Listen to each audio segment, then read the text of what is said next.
So, back at the real toy shop here. This behind me is the Cadillac that we decided we were going to drive from Grimsby, United Kingdom, all the way down to, well, originally it was going to be a place called Isnaha in Spain, but we actually ended up going a little bit further and ended up in Torremolinos. And then we managed to sort of come up via Andorra and France, etc. So, what on earth possessed us? Well, it was a good friend's 50th anniversary, and he'd booked a villa. We'd all booked to share the villa in Isnaha, and the plan was we were all going to fly, as you do. And then that particular weekend, it was half term, and flying, it was going to cost us in the region of about £550 each, plus getting to the airport, plus airport parking, plus all the other rigmarole. So we decided, myself and Lisa, that we were going to drive. We're in the villa for a week, and we thought we'd extend it by a week. So basically 2 weeks. We'd take 3 days to drive down and 4 days to drive back, put my teeth back in. And yeah, so that's what we did. So we took the decision we weren't going to spend an awful lot more on fuel if we went in the old Cadillac, and we'd always wanted to do it, so why wouldn't you? So that was what we did. So we set off from Grimsby, headed down to the ferry, jumped on the ferry, well, not the ferry, the tunnel, jumped on the tunnel and just drove down a good way into France on the first day. Not knowing if the car was going to be good, bad or not. We did all we could. We've seen the little video beforehand where we put electric fans on the car and we did all sorts of other stuff. And yeah, we just didn't have a clue how it was going to pan out, really. And well, I think it panned out pretty damn well. Car, honestly, we'll get to that in a minute, but just overall, just, yeah, what can you say? Aside from that, let's have a little recap and see what we did. So again, the journey itself. So we left Grimsby early morning, sort of 6:30, 7 o'clock, headed for the Eurotunnel. All the way down there, we noticed the car was getting hot. It just seemed to get hot all the time. I think it was that magic coolant we put in. But so we head down to the tunnel. We then get on the tunnel, cross to France, and drove down through France a little bit. Stayed in a hotel down there. Onwards the next day. Did a little detour through Cadillac. Drove down through the Pyrenees. We went to Pamplona. Then we drove across the plains of Spain down to Madrid, and then we went across. We decided at that point that we were going to have a night out in Torremolinos, so we drove down to Torremolinos. Next day, back up to the villa in Isnaha. Spent a week in the villa, having a wonderful time. Didn't use the car a lot, just drove it down to a beach and bits and bats like that. But generally, just having a good time, eating, drinking, doing what you do. Following Saturday, that's when we obviously decided to set off back home. So off we come. With this time, we decided to come up the east coast of Spain. We drove up the east coast of Spain. We went past Valencia. We went past Barcelona. Not Barcelona, excuse me. Oh yeah, we did get up to Barcelona. Benidorm, up to Barcelona. Did a bit of a left. Went over to Andorra. We did an epic Saturday. Went through some thunderstorms and bits and pieces like that. And then literally into Andorra in a wanna, which was a big day, about 600-700 miles. Decided to drop anchor in Andorra for 2 days because that's an ace place. Bit of looking around. It's really nice if you ever get a chance to go. Bit of duty free going on there and all that good stuff. Then it was literally next on the Monday morning. Lisa was a bit ill, so we got a bit of a late start. Drove on up, right up to Chartres, near just to the west of Paris. Then we drove up through the country roads between sort of Rouen and Paris, through a place called Vernon, and then went up to catch the tunnel home, all the way across on the ferry. Not the ferry, I keep calling it the ferry, don't I? It's the Channel Tunnel. Come across on the Channel Tunnel, drove up through England where it got colder and more rubbish, back home to Grimsby. Then that was the trip over, as far as the journey. Now to the car. Well, this was pretty much my view for all that journey. Now, what you're not appreciating here is that we're in open air and it was sunny all the way, and we loved it. We had the beach towels out, all that good stuff, and just sat in here like we were sunbathing, like we was on some sort of yacht. So that really does sort of define these things, the land yacht. So what happened with it? We're in a 50-year-old nearly Cadillac. I think it's 47. And we're attempting to drive 3,200 miles is initially the ambition. So when you're in a car this old, you're expecting a few things to go wrong, aren't you? So what went wrong? What went wrong with the Caddy? Well, a bit boring really. It was hot the whole time. The engine was hot the whole time. Once we'd sort of discovered it was gonna be hot, and that was that. That was kind of how it was gonna be. So we just lived with it. We checked it every now and again, looked at the temperature gauge, which was blowing off the top, and that was it. What else did we have go wrong? Well, the back suspension. If you've watched the videos, you'll have seen the back suspension. It's a little air compressor, and it runs off a vacuum, and it relies on a diaphragm, yada yada yada. I can't explain all the technical bits, but basically the diaphragm got a split in it, so it wasn't pumping up the back of the suspension. You saw we were having to pretty much every petrol stop in the end, we're blowing up with a little compressor, blowing the back up. We probably didn't need to, but it just didn't want to ruin its original shocks, because that would have been a disaster for the car, really, wouldn't it? So we had that problem. Then we had another massive problem. The back lights went out. It was a dirty contact. Who'd have thought? On a near 50-year-old convertible car, you could get a dirty contact and it would put your lights out. 10 minutes at the villa, fixed.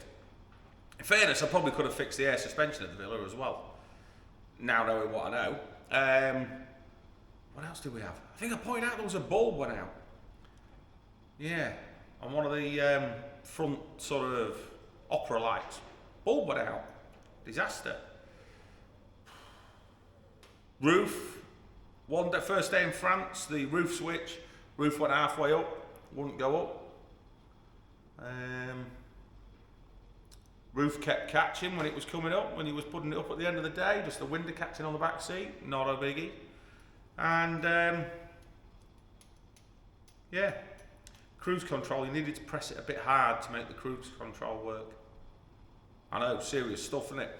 You imagine what other car, I've said it before and I'll say it again, I'll probably say it a million times till I die, but what other car that's at this age could you actually drive that distance and keep up with modern traffic and be in as much comfort and everything else? I just don't think there is anything, to be honest. There's just nothing.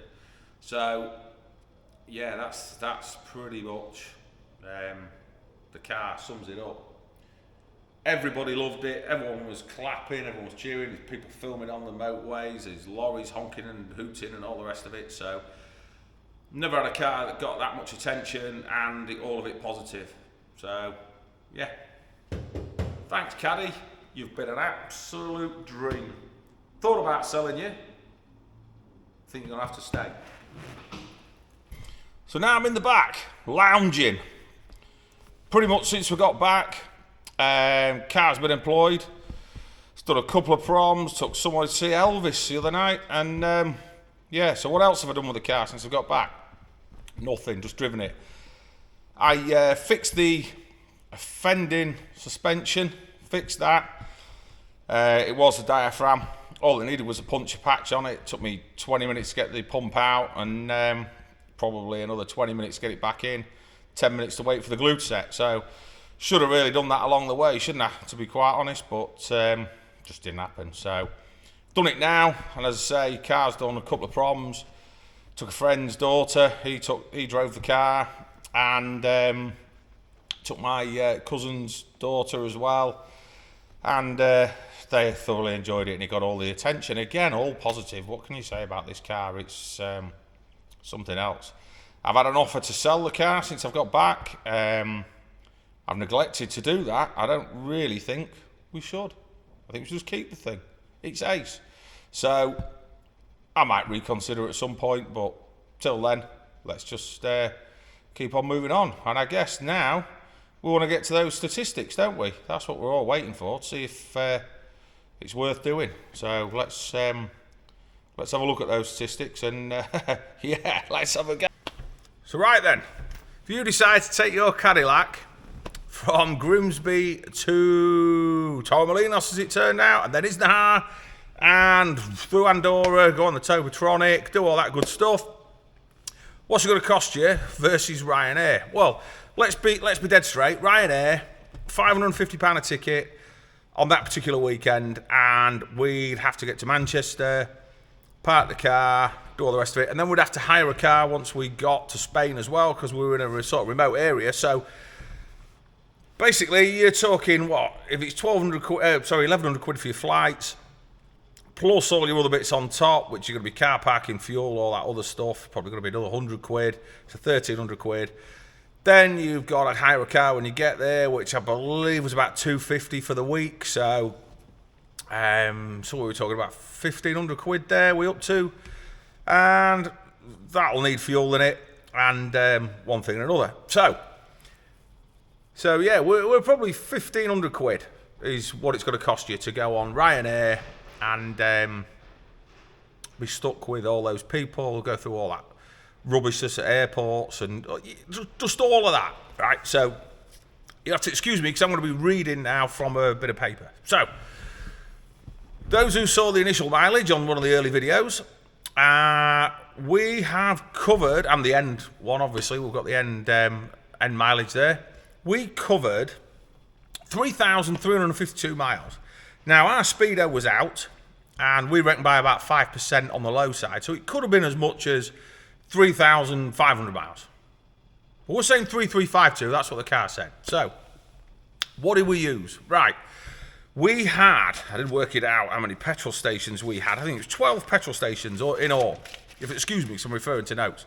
So we had 12 petrol stations in all. They were in UK and France, Spain, Andorra, and France again, and England again.